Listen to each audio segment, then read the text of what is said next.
स्वागत है आपका साक्षात्कार में। मैं हूं आपके साथ दिव्य सहगल। आज हमारे साथ साक्षात्कार में जुड़ेंगे अशोक शर्मा, सीनियर कांग्रेस लीडर, पूर्व अध्यक्ष हैं जिला कांग्रेस कमेटी के, यूथ कांग्रेस के, NSUI के। यूँ माने कि छात्र जीवन से ही राजनीति का ककेरा इन्होंने सीखना शुरू कर दिया था और छात्र जीवन से ही राजनीति में आ गए और अभी तक एक बड़े पैमाने की बात करें तो कई समय समय पर कई पदों पर रहे हैं। वर्तमान में प्रदेश कांग्रेस कमेटी के महामंत्री हैं। ग्वालियर विधानसभा से अशोक शर्मा आते हैं और यहाँ पर उपचुनाव भी होना है। तमाम सारे मुद्दों पर आज हम इनसे बात करेंगे। पूरे मध्य प्रदेश की बात करें तो 24 विधानसभा में उपचुनाव होना है। अब इनके खुद के क्षेत्र की जहाँ से खुद आते हैं ग्वालियर विधानसभा, यहाँ पर भी उपचुनाव होना है। किस तरह से देखते हैं और किस तरह से जो मौजूदा कांग्रेस के हालात हैं, क्योंकि कांग्रेस के लिए माना जा रहा है कि खोने के लिए अब कांग्रेस के पास कुछ भी नहीं है। कांग्रेस को अगर जो खोना था वो कमलनाथ के इस्तीफे के बाद, सरकार गिरने के बाद जो कुछ खोना था कांग्रेस खो चुकी है। अब जो उपचुनाव है शायद उसमें कुछ कांग्रेस पा ही सकती है। खोने के लिए कुछ भी नहीं बचा।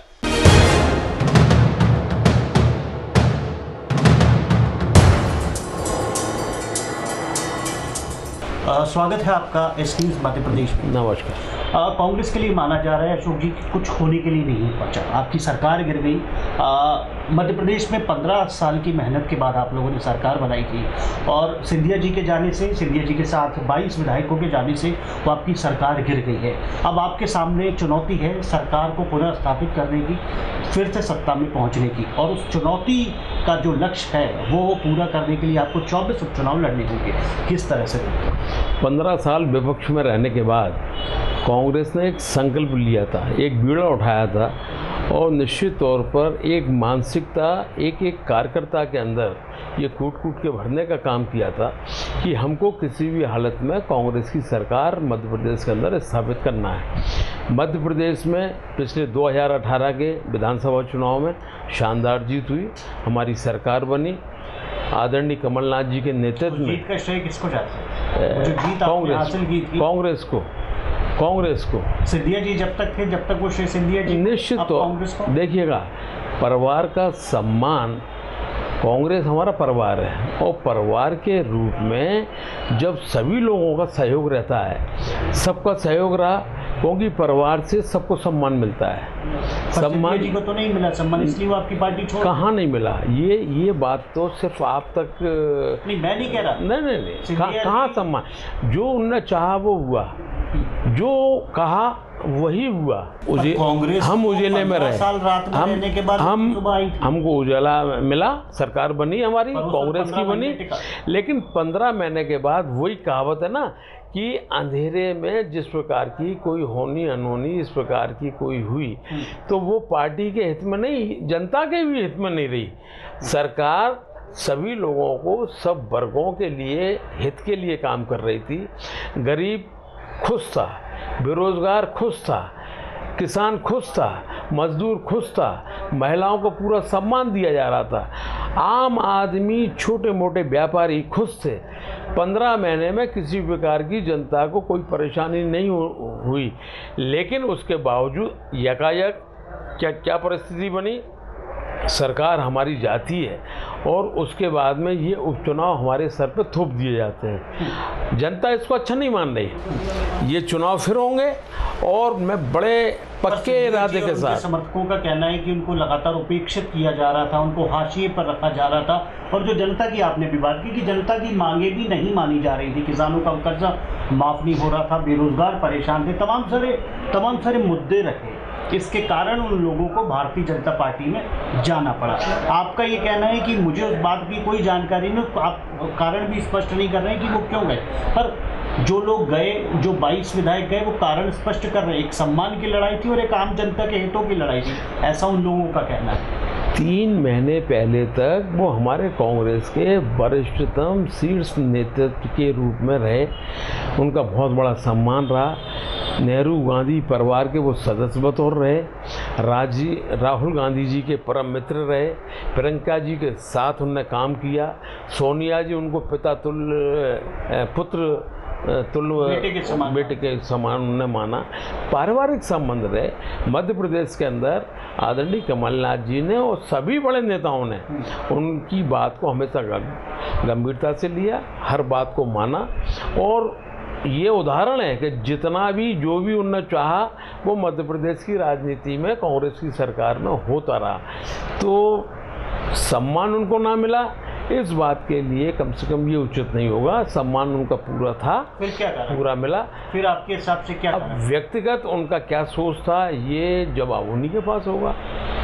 पर फिलहाल आपके सामने चुनौती है 24 की चुनौती इसलिए भी है कि मध्य प्रदेश में 24 से उपचुनाव होना है। तो पहले से थे और 22 बागी विधायक जो भारतीय जनता पार्टी के खेमे में चले गए। इन उपचुनावों के लिए बहुत ज़्यादा मेहनत और बहुत ज़्यादा रस्साकशी, और सबसे बड़ी बात जो है बीजेपी के पत्ते बिल्कुल क्लियर है। उनके लगभग 99.99% वही 22 टिकट होंगे, वही 22 प्रत्याशी होंगे। आपके लिए एक ये प्लस पॉइंट माना जा सकता है कि आपको इस बार प्रत्याशी चयन करने में बहुत समय मिल रहा है। देखिए, अपने आप में स्पष्ट है कि ये 24 विधानसभा के उपचुनाव जो हो रहे हैं ये कांग्रेस के थे। ये जब 2018 में खड़े हुए थे, जब व्यक्तिगत इनकी पहचान नहीं, इनकी पहचान थी कांग्रेस का उम्मीदवार है। कांग्रेस को पब्लिक ने वोट दिया, व्यक्तिगत किसी आदमी को वोट नहीं दिया था पब्लिक ने भाजपा से त्रस्त होकर परेशानियों के साथ में। तमाम सारे कारण थे, सत्ता विरोधी लहर थी क्योंकि 15 साल से सत्ता में थी। तो कुल मिलाकर आप खुद ही बता रहे हैं कि ये कारण थे, लेकिन जो उम्मीदवार पार्टी ने तय किए उनको वोट किसने दिया? पब्लिक ने अपनी मानसिकता बना ली थी। लोकतंत्र की खूबसूरती है, जनता ही चुनती है प्रतिनिधि। अब जिस पब्लिक ने 5 साल के लिए वोट दिया और उन लोगों ने 1.25 साल के अंदर उसी पार्टी के साथ में ऐसा करने के बाद में अपनी स्वार्थ सिद्धि पूरी की, क्योंकि ये अलग प्रश्न है।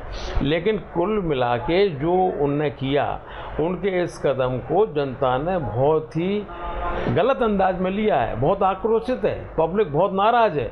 और वो ये कह रहे हैं कि हमने 5 साल के लिए वोट दिया था, इन्होंने 1.25 साल में धोखा दे दिया। भाजपा के टाइम पे ये JC मिल प्लस सारी फैक्ट्रियां बिरला संस्थान की बंद हुई थी, तो इनने लोगों के काम को खींचा है, बंद कराया है, कभी उनको रोज़गार नहीं दिया है, रोज़गार से उनको बेरोज़गार बनाने का प्रक्रम किया है। और वही स्थिति आज की आज है।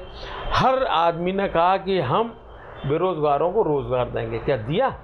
आज पर 15 महीने तो आपकी भी सरकार रही, ये सवाल आप पर भी आते हैं। निश्चित तौर पर हम लोगों ने प्रयास किए, लेकिन वही बात है कि बंद मुट्ठी लाख की, खुल गई तो खाक की।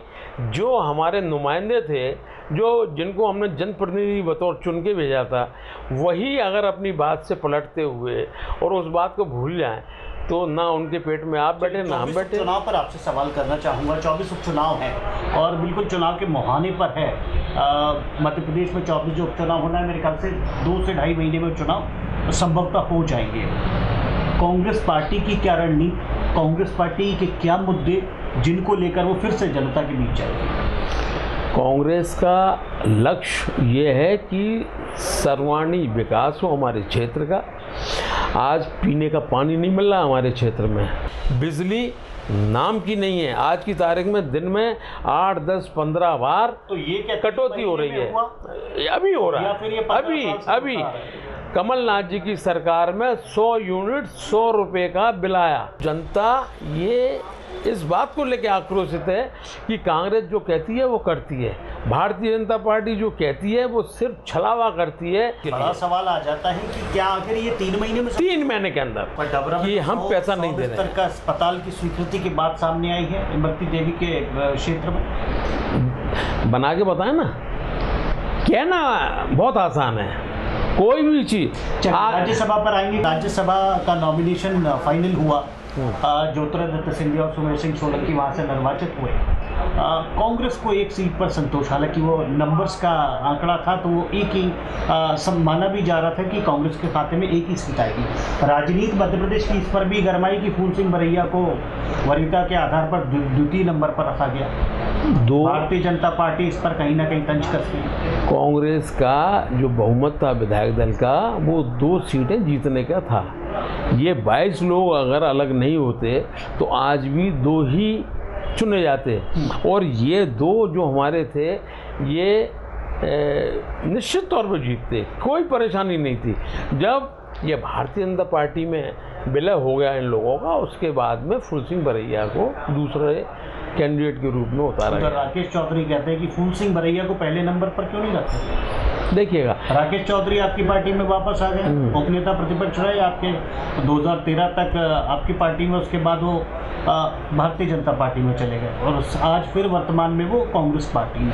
हमारी उनकी तरफ से जब इस तरीके की बातें सामने आती हैं तो कहीं ना कहीं ये सवाल के घेरे में व्यक्तिगत बात रखना एक अलग चीज़ है, लेकिन कांग्रेस अनुशासित पार्टी है, एक बहुत बड़ा समुद्र है, रीति नीति सिद्धांतों पर चलने वाला दल है, और ये कहना कोई अतिशयोक्ति नहीं होगा कि सबसे जानदार शानदार परंपराओं को निभाने वाली कोई अगर राजनीतिक पार्टी है तो उसका नाम कांग्रेस पार्टी है। एक बड़ी चुनौती कांग्रेस के लिए नजर आती है कि अगर हम ग्वालियर चंबल रीजन की बात करें तो यहाँ से 16 सीटें जिन पर उपचुनाव होना है। भारतीय जनता पार्टी को देखते हैं तो नरेंद्र सिंह तोमर, ज्योतिरादित्य सिंधिया, और फिर उनके बाद तमाम सारी एक लंबी फेहरिस्त है बड़े नेताओं की।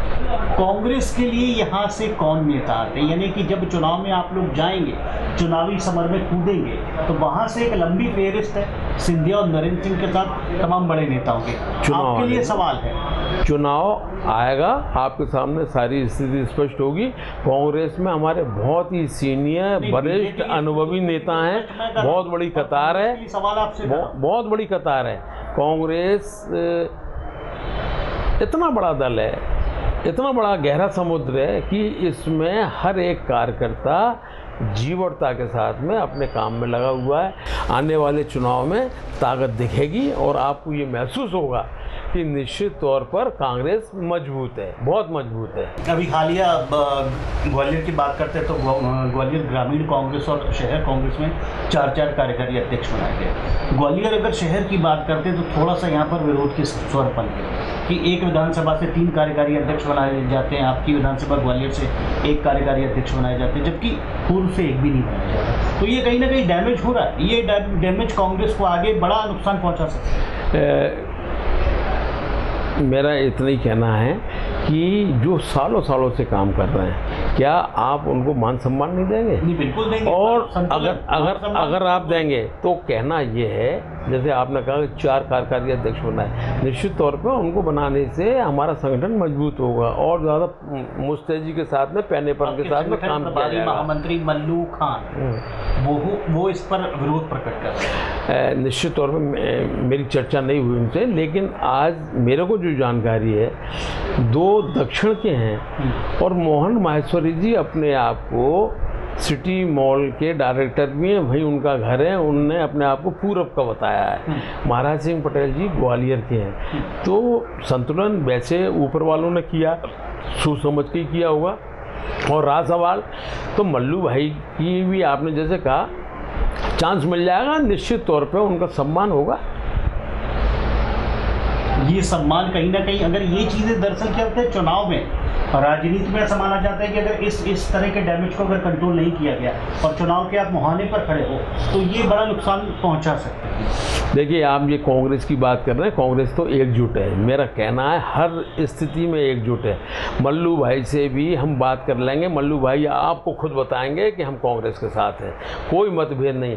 लेकिन ये बात आप करो कि भारतीय जनता पार्टी की स्थिति क्या है आज की तारीख में। कांग्रेस का सवाल तो कांग्रेसी नेता से ही पूछेंगे, नहीं तो हमने भारतीय जनता पार्टी का सवाल भारतीय जनता पार्टी। लेकिन हमारा कहने का आशय ये है कि कांग्रेस एकजुट है, सब लोग एक हैं और सब लोगों का एक ही उद्देश्य है, एक ही लक्ष्य है, एक ही मकसद है कि हम इन चुनाव में कांग्रेस को फिर से जिता के आएँ और फिर से हम सरकार कमलनाथ जी के नेतृत्व में बनाएं। सबसे बड़ी चुनौती है। चलिए, अंत में एक सवाल करूँगा, ग्वालियर विधानसभा की अगर बात करते हैं, यहाँ पर उपचुनाव होना है, आपका भी नाम आ रहा है, आप भी दावेदार के तौर पर शामिल हैं प्रत्याशियों की सूची में, आप भी एक संभवतः दावेदार हैं। आप अपने नाम को, अशोक शर्मा को किस तरह से देखते हैं आने वाले चुनाव में? मैं अपने आप को बहुत ही छोटा अदना सा कार्यकर्ता मानता हूँ कांग्रेस का, और पिछले 44 साल से मैं कांग्रेस की दरी और फर्श उठा रहा हूँ। ऐसा कोई भी क्षेत्र नहीं रहा पार्टी के अंदर। पार्टी के हमारे फ्रंटल ऑर्गेनाइजेशन है।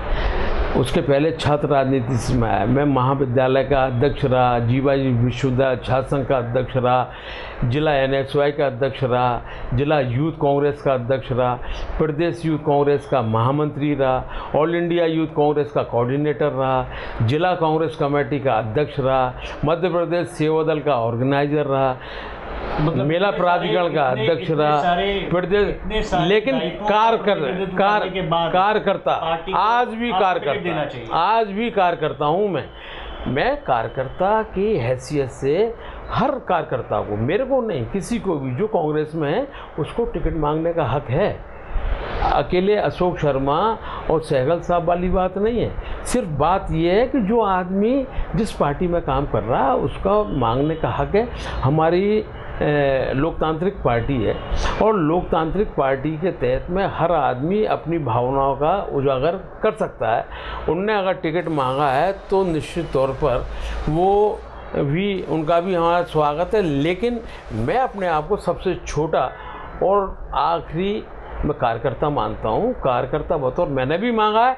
अगर पार्टी के ऊपर ये सोच है कि पार्टी का नेतृत्व आदरणीय कमलनाथ जी, हमारे शीर्ष नेतृत्व सब जिनके आपने बीच बीच में नाम लिए, ये सब नेतागण अगर चाहते हैं कि कौन उपयोगी है, कौन जीतने वाला है, कौन टिकाऊ है, क्योंकि एक नारा ये और चलने लगा कि टिकाऊ है या बिकाऊ है। ये सारी चीज़ें नेतृत्व को देखना है। नेतृत्व अगर उच्च समझता है तो ठीक है, अगर मौका हमको देना चाहता है हम स्वागत करेंगे, तैयार हैं उसके लिए। और पार्टी जिसको भी निर्णय लेगी, जिसको मौका देगी, हम तो कार्यकर्ता हैं, हमेशा कांग्रेस की जिंदाबाद बोलते हैं, आज भी बोल रहे हैं, आगे भी बोलेंगे। बहुत बहुत शुक्रिया करेंगे आपका हमसे जुड़ने के लिए। तो एक बड़ा सवाल छोड़ के जा रहे हैं कि कौन टिका हुए और कौन बिका हुए। कांग्रेस इसकी परख कर ले, नहीं तो फिर आने वाले समय में इस तरह का जो घटनाक्रम हुआ, जो 10 मार्च से लेकर 20 मार्च तक चला, इस तरह की घटनाक्रमों की पुनरावृत्ति नहीं हो। शुक्रिया आपका और शुभकामनाएं। बहुत बहुत धन्यवाद। तो ये थे हमारे साथ अशोक शर्मा, पूर्व जिला अध्यक्ष, प्रदेश महामंत्री, मध्य प्रदेश कांग्रेस कमेटी। अपनी बात रखते हैं, कांग्रेस से लंबे समय से जुड़े हुए हैं, अनुभव भी रखते हैं, ग्वालियर विधानसभा से आते हैं और ग्वालियर विधानसभा के संभवतः दावेदार माने जा रहे हैं। यहाँ पर उपचुनाव होना है। जब हमने बात कही ज्योतिरादित्य सिंधिया को लेकर, इनसे सवाल किया, तो उन्होंने कहा कि क्या व्यक्तिगत कारण रहे ये मुझे नहीं मालूम, पर ज्योतिरादित्य सिंधिया का इस तरह से चले जाना कांग्रेस पार्टी को छोड़कर ये कहीं ना कहीं अचंभित कर देता है।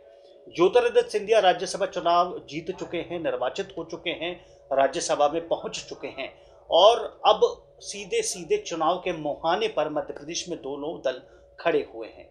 24 उपचुनाव होना है और दोनों के लिए ही बड़े रस्साकशी वाला माहौल है। वो इसलिए भी है क्योंकि जो 22 के 22 विधायक भारतीय जनता पार्टी में गए हैं, वो 2018 में नवंबर में, तकरीबन 18 महीने पहले ये चुनाव लड़े थे कांग्रेस पार्टी के झंडे के नीचे, कांग्रेस पार्टी के सिंबल पर। अब वही 22 लोग चुनाव लड़ेंगे भारतीय जनता पार्टी के सिंबल पर।